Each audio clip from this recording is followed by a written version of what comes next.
On this episode of the Wise Counsel Project, we interview Georgia Governor Nathan Deal. Join us as Governor Deal provides wise counsel to men and women of faith.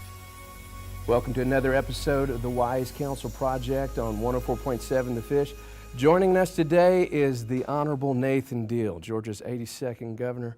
It's an honor having you here. Thank you so much for your time and for being with us. Thank you. Honored to be with you as well. Well, great to see you again.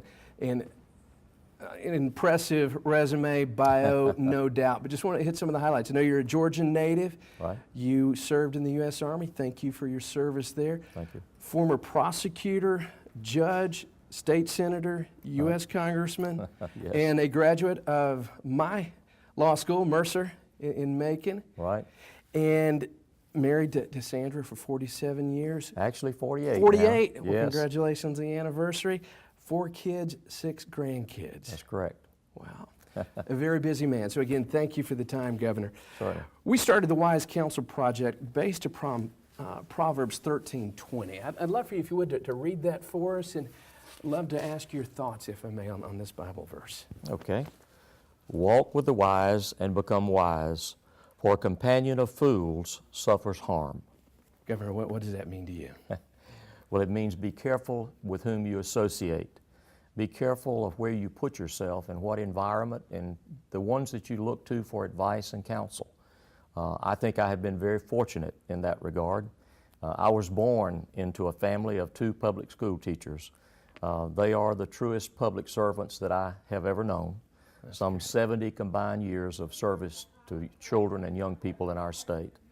And then, of course, I grew up in the Baptist church. I had my confession of faith when I was 7 years old in a Baptist revival and was baptized in Sandersville Baptist Church. And from there, went through high school and then decided to go to Mercer University. And the reason that I decided to go to Mercer was that I was in competition. In those days, our Baptist Training Union had public speaking competitions. And one of my advisors got me in the competition. I was fortunate enough to go to the finals, and it was held on the campus of Mercer University.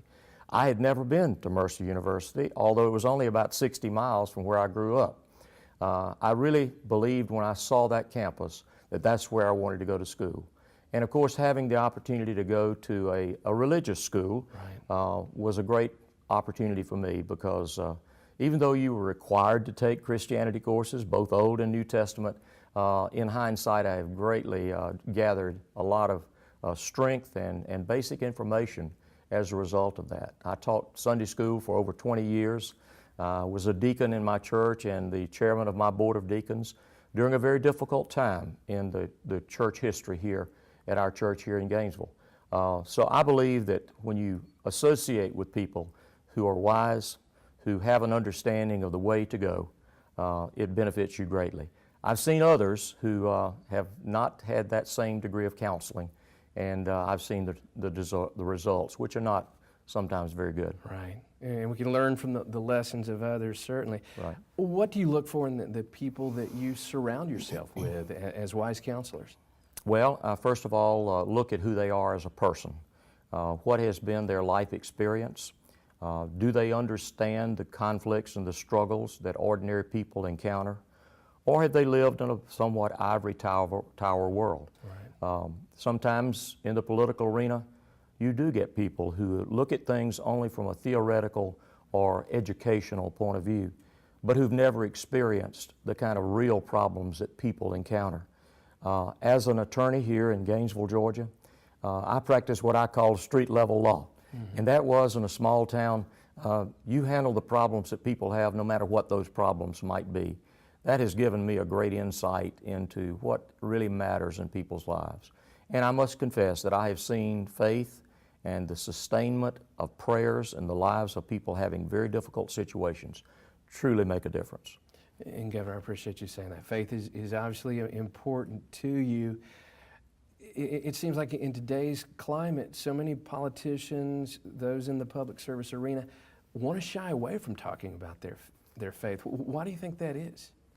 Well, I think there's been so much criticism on the part of some who have a very different point of view of saying that we allow religion to unduly influence the actions and positions that government officials take. I don't believe that. I believe that Christian beliefs are the foundation stone for the creation of our country.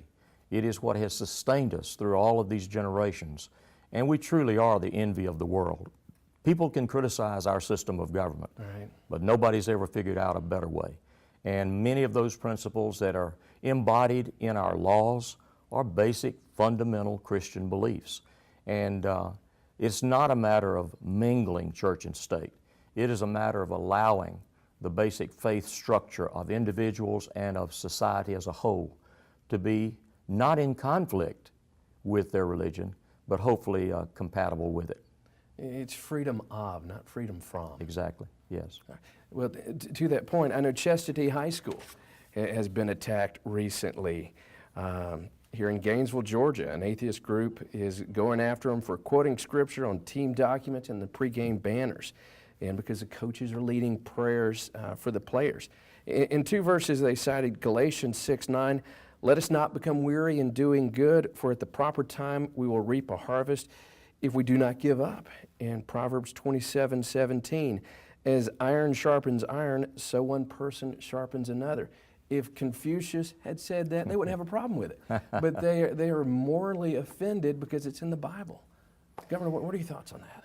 Well, you know, they have great difficulty as they read back through our historical documents that were written by our founding fathers for the very same reason. Our founding fathers were not ashamed to talk about the Creator, to talk about the power of the Almighty.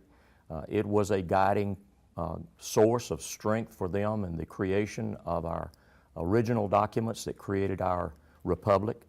I don't think there should be any conflict today, but unfortunately we have seen those kind of issues put into our federal courts and try to be decided in a situation that does not always reconcile itself with, I think, what the reality is in fact.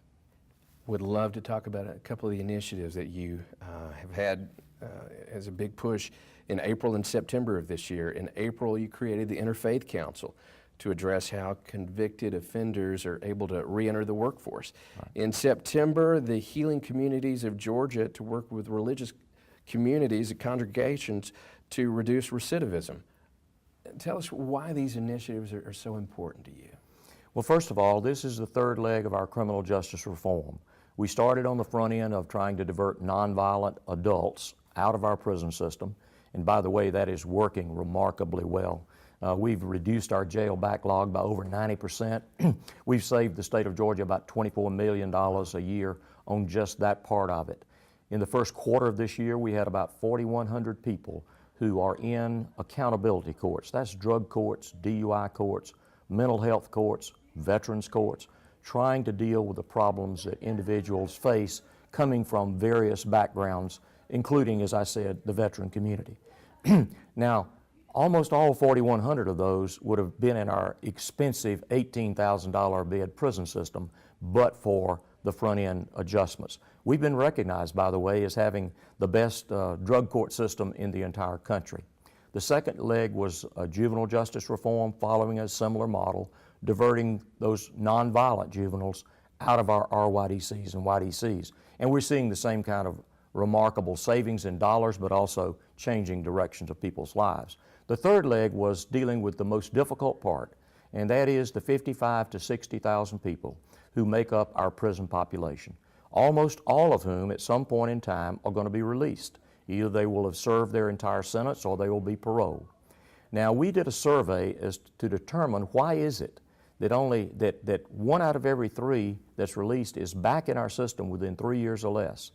The major conclusion we reached was they don't have a high school diploma or GED. 70% of them do not. So we're working on that aspect. We've hired one of the better local school superintendents, and I think you probably know him. He was the superintendent of the Forsyth County school system, one of the best school systems in our state. And Buster Evans is doing a great job as an assistant commissioner of our Department of Corrections, and we're going to change that dynamic. But even when we change that dynamic, when somebody has a major felony on their record and they are released, we want them to have a marketable job skill. But even with that, they have great difficulty because most of them have lost contact with their families. They've either been disowned or just lost altogether any support group in the civilian society. Churches can fill that void, and that's why we've reached out to the faith-based community, and we've had a great response. Because the pattern is, if someone's released from our prison, they go back to the same community where they got in trouble in the first place.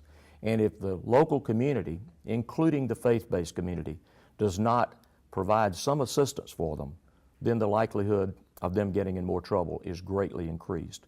We want to have churches across our state who are going to say, we're willing to be a part of the solution. We recognize the importance of that. We want individuals who are in that situation to have a safe haven that they can come to ask us for counseling, to ask us to help them find a place to live, to ask us for helping them get a job. That's what churches do now. Right. But if this third leg of criminal justice reform is to be totally successful, we have to have their help in making it work. And I'd love to get the link that we can share with our listeners and viewers at the end and on our website so they can find out more about how their congregation can get involved. Thanks for listening to today's episode of the Wise Counsel Project. If you enjoyed it, please consider rating us on iTunes, Google Play, or Stitcher Radio. And for more information about the Wise Counsel Project, visit us on the web, wisecounselproject.com. You can also follow me on Twitter @Gary Martin Hayes. Thanks for listening, and God bless.